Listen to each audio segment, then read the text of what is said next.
So I'm going to take $215 out in cash, and that is for my day-to-day spending. The rest of this stays in the bank account, so everything here up stays in the bank account. I don't touch the other stuff after it goes where it needs to go. That's the point for me of using cash, is that I don't touch anything else. There's no way for me to mistakenly spend more money than I planned, because that's all I got.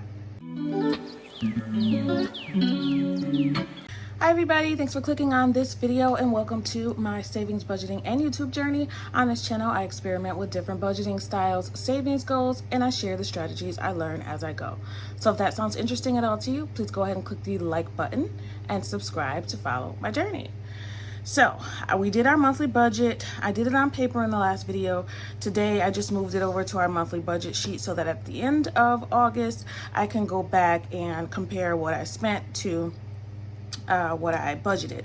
So I'm gonna go ahead and do my bi-weekly budget. Now that I know exactly how much my paycheck was, I can actually go through and do the budget with you. So I did have some rollover. I used a little bit of money in the buffer for, I think I bought something from the vending machine today, and I bought lunch at work. So right now what's left in the rollover was $77. And then I got paid. So now the paycheck for this pay period was a lot more than I thought it was going to be. So we estimated that it would be $16.50. The paycheck was actually $17.68. That is a lot for me. I'm used to like $1,400-$1,500. So I have been doing more overtime. I did mention that a couple videos ago that I was going to start doing more overtime. I'm waking up earlier, going in earlier, working through lunch when I can. I can't do that often. I think I can only do it like once a month. So mostly I'm waking up early and starting work earlier. That was a benefit there. I got $17.68 for my paycheck, and let me show you the breakdown of how I'm going to spend and save this money. $17.68 is now in the bank account that of course was added to the rollover, but I'm gonna budget with the buffer. So this is a buffer that's going to stay in the bank account. So let's go ahead and put that in there.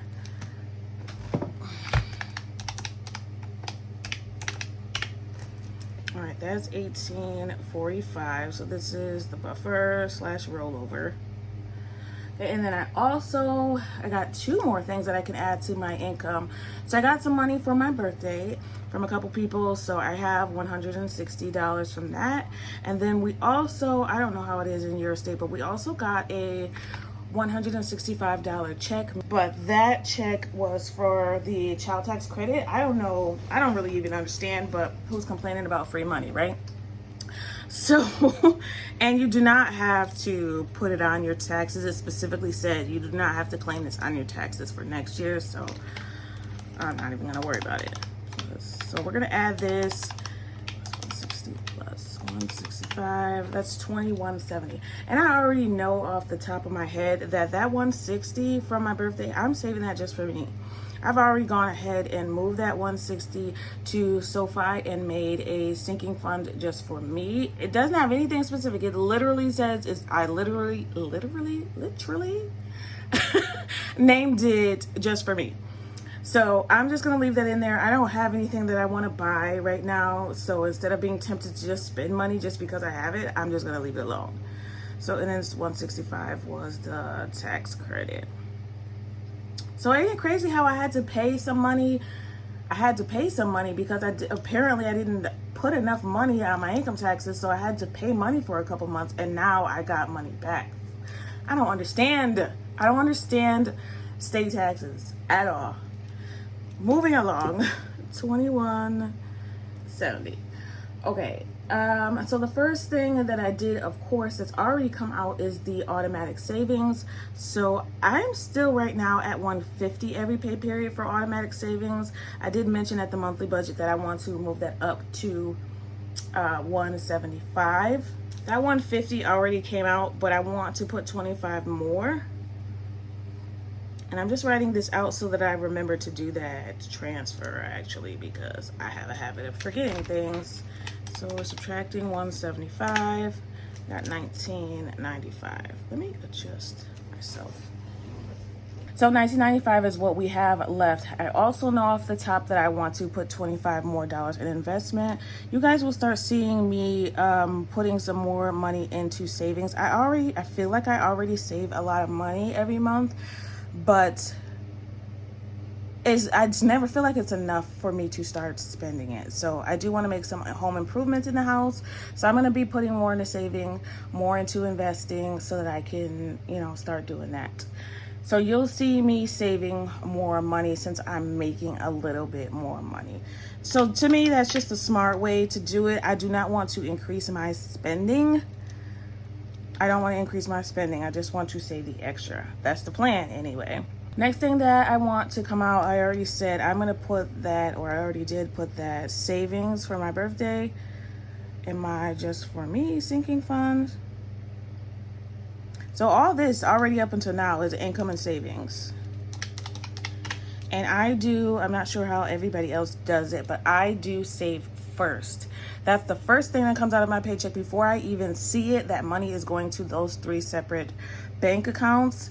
And I forgot to show you that. So 100 will now be going to our emergency fund every pay period. Yeah, I almost forgot. Okay, 175. So 100 to the emergency fund. I wish 500. $50 to my daughter's savings. I feel like this still isn't right. And 25 to our car note. I don't know if that was what I planned, but that's what I did. That's where it all went. That's where it always usually goes. It's just that $25 more is now going into the emergency fund every pay period. I fixed expenses, so now that all of my savings are accounted for, I need to do the bills. Fixed expenses, I am going to total out to be $837. I already did the calculation. So let me show you what those are. So 837 for fixed. Okay, so we already know off the top, $200 I'm going to put into utilities. The utility bill is less. It's only like $125 to $150, but I'm going to pay more on that. Again, that is because I want to build a kind of buffer in that account so that when the winter time comes, I'm not like struggling to pay bills. I'm just going to write these out. You guys can see.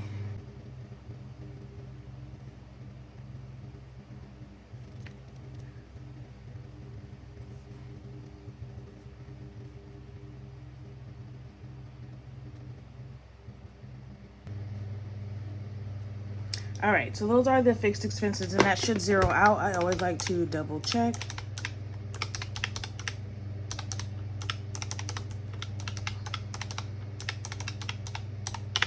Okay, that zeroes out. So fixed expenses are taken care of. What does that bring us down to?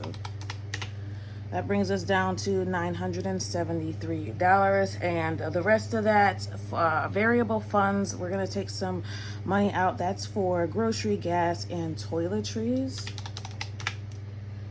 That's going to leave us with $663. And I will put up here where the variables. I guess I should have started up higher. $660. Nope, what am I talking about? $310. So for that, $260 goes to toiletries and groceries. I don't know, that's backwards. I don't usually say it that way. And gas gets $50. Okay, that's $310. All right, and that usually works out for me. I explained why gas is so low in the last video. The next thing that's going to come out is my cash envelope. So these are the ones that go into my wallet. So I'm going to take $215 out in cash, and that is for my day-to-day spending. The rest of this stays in the bank account. So everything here up stays in the bank account. I just smeared it.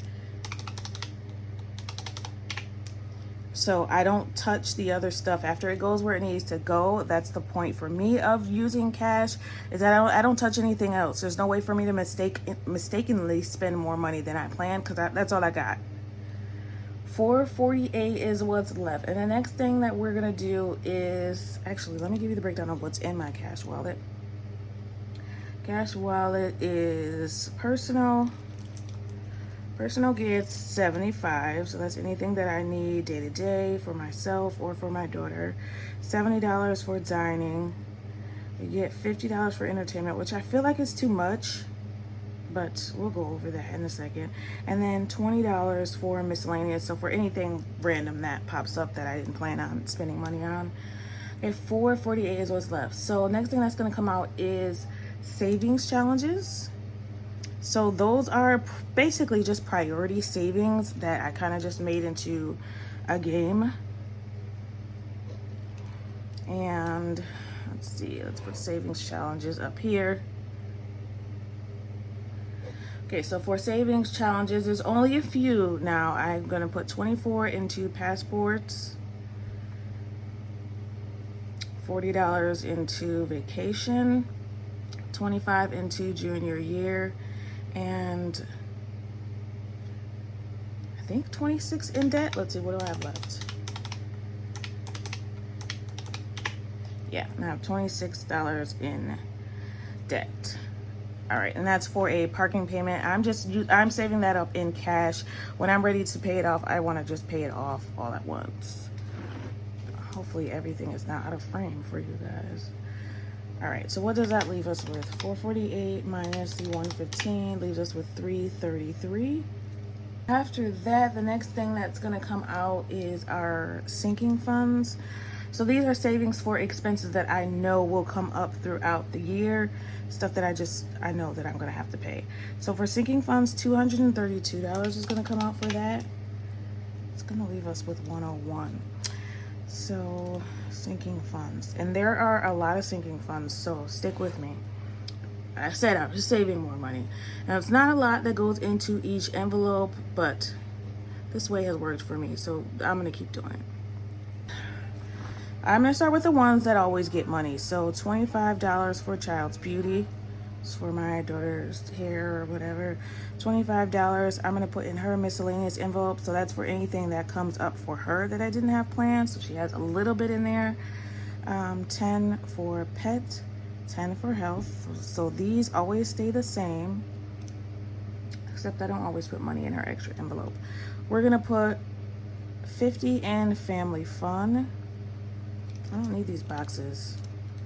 50 in family fun, $20 in home maintenance, and that's for, like I said, some like home improvements that I want to do throughout the house. 25 for utilities, 20 for our gas and grocery sinking fund, and that's in case for any reason we run out of those funds in our in the bank account.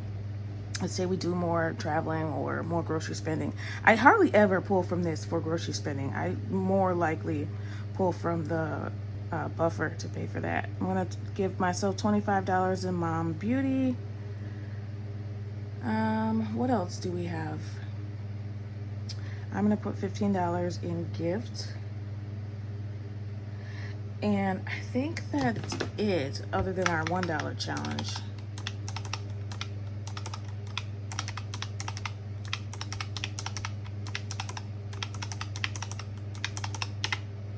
Yeah, and then $7 is going into our $1 challenge. Okay.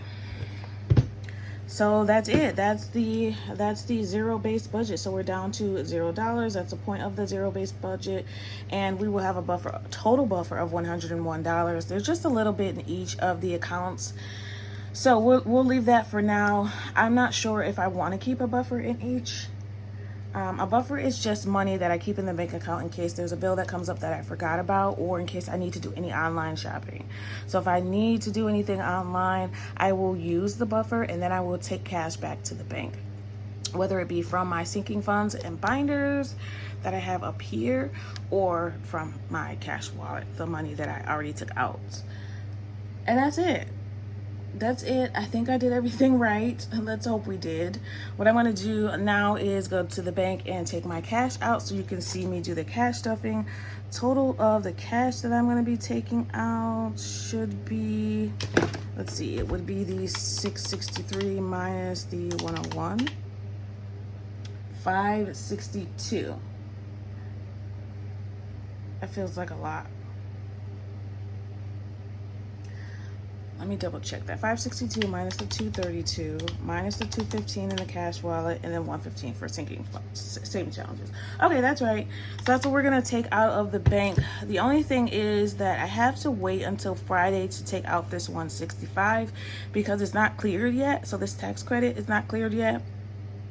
So I have already, figured out how much I'm gonna take out of the bank for each sinking fund now, and then I'll go back on Friday and take more out. So let me show you.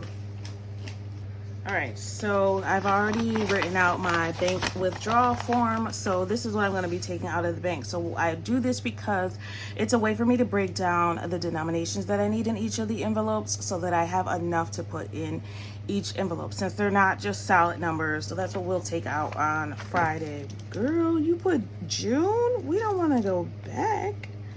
It is August. Okay. All right, that's it. So yeah, that's it. So we're all ready to go to the bank so that I can put in that 423, and I'll show you guys where I put those and how I save in cash and exactly what's already in those cash envelopes. Other than that, we're all set. I appreciate you watching. Question of the day is, what's your favorite season?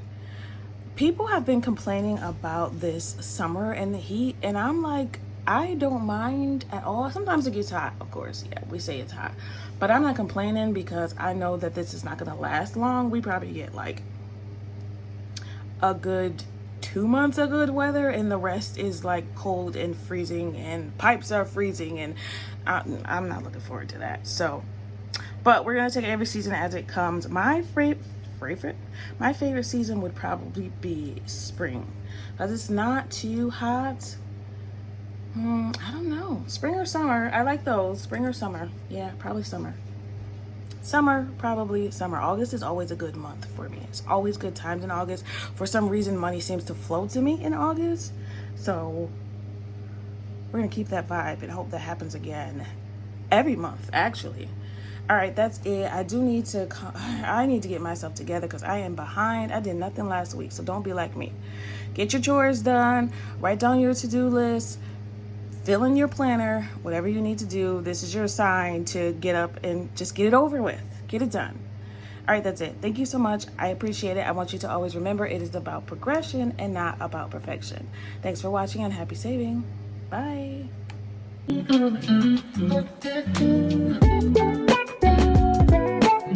you.